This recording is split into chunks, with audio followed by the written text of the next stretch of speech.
রাতে কেন পাপ বেশি হয়? সবাই 2 মিনিট সময় নিয়ে ভিডিওটি শুনুন। 1. রাতে মানুষ দুর্বল হয়। দিনভর কাজ, ক্লান্তি, মানসিক চাপ সব মিলিয়ে রাতে মানুষের ইচ্ছাশক্তি, ওয়েল পাওয়ার দুর্বল হয়ে যায়। শয়তান ঠিক এই সময়টাই বেছে নেয়। কোরআনে বলেন, নিশ্চয়ই শয়তান তোমাদের শত্রু, অতএব তাকে শত্রু হিসেবে গ্রহণ করো। সূরা ফাতির আয়াত 6। শয়তান কখন আক্রমণ করে? যখন মানুষ একাকী, ক্লান্ত ও অসতর্ক থাকে। 2. একাকিত্ব প্লাস নীরবতা। গুনাহ সহজ। রাতে মানুষ একা থাকে, মোবাইল হাতে থাকে, কেউ দেখছে না মনে হয়, বিবেকের আওয়াজ দুর্বল হয়। এই পরিবেশটাই গুনাহের জন্য সবচেয়ে দুর্বল। হাদিসে আছে, রাসূল সাল্লাল্লাহু আলাইহি সাল্লাম বলেছেন, আমি অবশ্যই আমার উম্মতের এমন কিছু লোককে চিনি যারা কিয়ামতের দিন পাহাড় সমান সওয়াব নিয়ে আসবে, কিন্তু আল্লাহ তাআলা তা বাতাসে উড়িয়ে দিবেন। সাহাবীরা জিজ্ঞেস করলেন, তারা কারা? তিনি বললেন, তারা তোমাদেরই ভাই, রাতে ইবাদত করে, কিন্তু যখন একা হয় তখন আল্লাহর হারাম কাজে লিপ্ত হয়। ইবনে মাজাহ 4245। হাদিসটি বহু আলেমের নিকট গ্রহণযোগ্য অর্থে এসেছে। রাতে একা হয়ে গুনাহ করা সবচেয়ে ভয়ঙ্কর।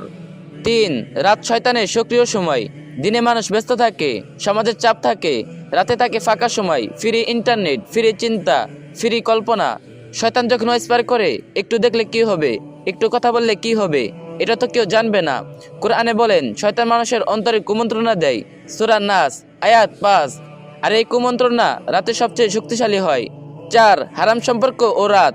আপনি ঠিকই বলছেন, হারাম চেট, গোপন কল, ভিডিও দেখা, পর্নোগ্রাফি, অবৈধ সম্পর্ক 90 কাজ রাতেই হয়। কারণ রাতে আবেগ নিয়ন্ত্রণ, দুর্বল কামনা, শক্তিশালী বিবেক ঘুমন্ত থাকে। কুরআনে বলে, নিশ্চয়ই নফস মানুষকে মন্দের নির্দেশ দেয়। সূরা ইউসুফ আয়াত 53।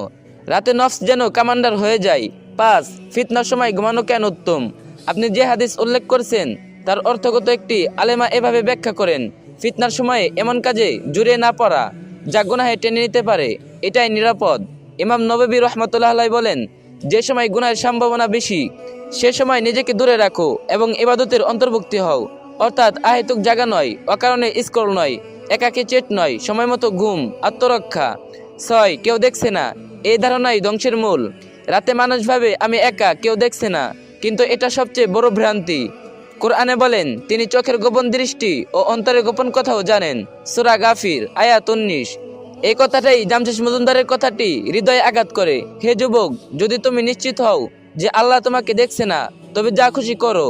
সমস্যা গুনাহে না, সমস্যা আল্লাহকে ভুলে যাওয়ায়। 7. রাতকে ফিতনা থেকে ইবাদতে রূপান্তর করার উপায়। 1. সময় মতো ঘুমানো।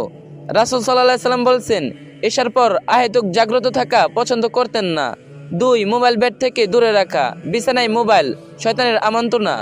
3. ঘুমের আগে জিকির, আয়াতুল কুরসি, 3 কুল বিসমিল্লাহ, আল্লাহুম্মা আমুতু ওয়া আহইয়া। 4. তাহাজ্জুদের নিয়ত। সবাই উঠতে না পারলেও নিয়ত থাকলে আল্লাহ সাহায্য করেন। রাত নিজে খারাপ নয়, রাত মানুষকে আয়না দেখায় যে আল্লাহকে ভয় করে। তার জন্য রাত তওবার সময়, কান্নার সময়, নৈকট্যের সময়। আর যে নফসের অনুসারী, তার জন্য রাত ফিতনার দরজা। রাত তোমাকে নষ্ট করবে না, তুমি কাকে সঙ্গী করছো সেটাই নির্ধারণ করবে। আল্লাহ তাআলা আমাদের রাতগুলোকে ফিতনা থেকে বাঁচিয়ে নূরের রাত